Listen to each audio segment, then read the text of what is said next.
Routine of good habits.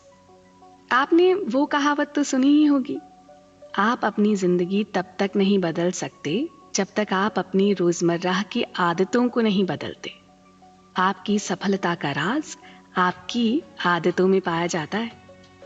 जी हाँ दोस्तों, ये बात ना 16 आने सच है और इसका अंदाजा आपको हमारी इस किताब पर चल रही चर्चा से जरूर लग जाएगा। बात हो रही है जेम्स क्लियर की लिखी किताब एटॉमिक हैबिट्स के बारे में, जिसमें लेखक ने बताया है कि किस तरह उन्होंने अपने जीवन में आने वाली बाधाओं को अपनी अच्छी आदतों को विकसित कर कितनी सफलता से पार किया। नमस्कार दोस्तों, मैं हूं पल्लवी और आइए चलते हैं बुरी आदतें त्याग कर अच्छी आदतों को अपना रूटीन बनाने की इस यात्रा पर। तो कहानी को आगे बढ़ाते हैं ताकि आप जान लें कि किस तरह लेखक ने अपनी जीवन शैली में बदलाव लाकर अपने लिए सफलता की एक नई राह चुनी। अब चूंकि बेसबॉल की टीम में तो उनकी जल्दी वापसी नहीं होनी थी, इसलिए उन्होंने पूरा जोर अपनी दिनचर्या को बदलने में लगा दिया। अपने जीवन को व्यवस्थित करने के सभी उपाय किए। जल्दी सोने लगे, अपना कमरा साफ सुथरा रखने लगे, अपने अंदर आत्मविश्वास महसूस करने लगे और साथ ही अपनी पढ़ाई पर अतिरिक्त ध्यान देने लगे। नतीजा ए ग्रेड्स ऑल द वे, और साथ ही साथ कसरत करके अपने शरीर को मजबूत बनाने में जुट गए। देखिए, यही होता है अच्छी आदतें पालने का अंजाम। यही है वो छोटी छोटी बातें जो आपके व्यक्तित्व को निखार कर आपको आम आदमी से अलग बना देती हैं। इतने समय की पॉजिटिविटी, पढ़ाई और स्ट्रेंथ ट्रेनिंग में सेकेंड ईयर का सीजन खत्म होते होते उन्हें अपनी यूनिवर्सिटी का टॉप का एथलीट बना दिया था।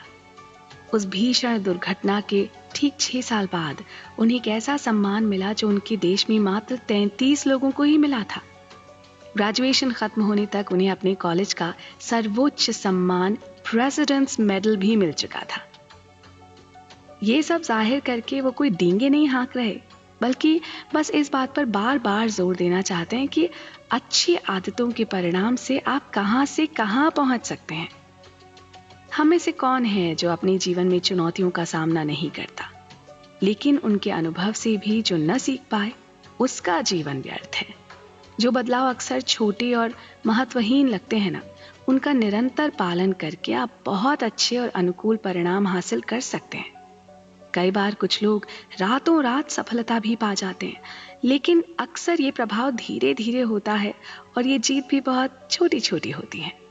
यहाँ लेखक की माने तो हमें बहुत छोटे से ही शुरू करना चाहिए और चाहे गति धीमी ही क्यों ना हो, हमें निरंतर इस प्रगति के पथ पर चलते रहना चाहिए।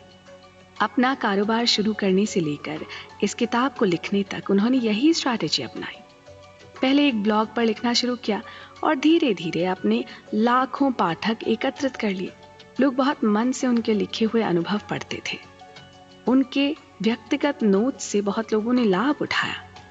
उन्हें हैबिट्स स्पेशलिस्ट यानी आदतों का विशेषज्ञ नामक एक नया तमगा मिला, जिससे उन्हें खुशी तो मिली पर थोड़ी असहजता भी महसूस हुई। लेकिन जैसे जैसे उनके पाठक बढ़े, उनका कारोबार भी बढ़ने लगा। कई सभाओं में वो मुख्य वक्ता बनकर भाषण देने के लिए भी बुलाए जाने लगे। उनकी प्रसिद्धि लगातार बढ़ने लगी और एक समय आया जब उनके लेख 80 लाख लोगों ने पढ़ डाले। जी, 80 लाख। लेखक की अब तक की बातों का सार यह है कि उन्होंने अपनी हर आदत को अपनी तकलीफ और चोट से बाहर निकलने का जरिया बना दिया। कसरत करके जिम में मजबूत होने से लेकर यूनिवर्सिटी का सबसे ऊंचा सम्मान पाने तक और अपने सफल लेखन और व्यवसाय से लेकर एक जिम्मेदार नागरिक के रूप में विकसित होने के लिए इन अच्छी आदतों के योगदान को पूरी तरह से सराहा। इस किताब में उनका लिखा हर वाक्य उनके व्यक्तिगत जीवन से प्रेरित है, इसलिए आप सब पर भी इन बातों का असर ना हो, ऐसा हो ही नहीं सकता। इस पुस्तक के पन्नों में आपको कुछ दिनों या हफ्तों के लिए नहीं बल्कि पूरी उम्र के लिए बेहतर आदतें बनाने की योजना मिलेगी। इन आदतों को कैसे बनाना है, कैसे बदलना है, इसकी पूरी प्रैक्टिकल सजेशन और इन्फॉर्मेशन आपके लिए सरल और सहज भाषा में मौजूद है। हम इस पर बारीकी से चर्चा करते रहेंगे। आप भी सुनते रहिए और समझते रहिए।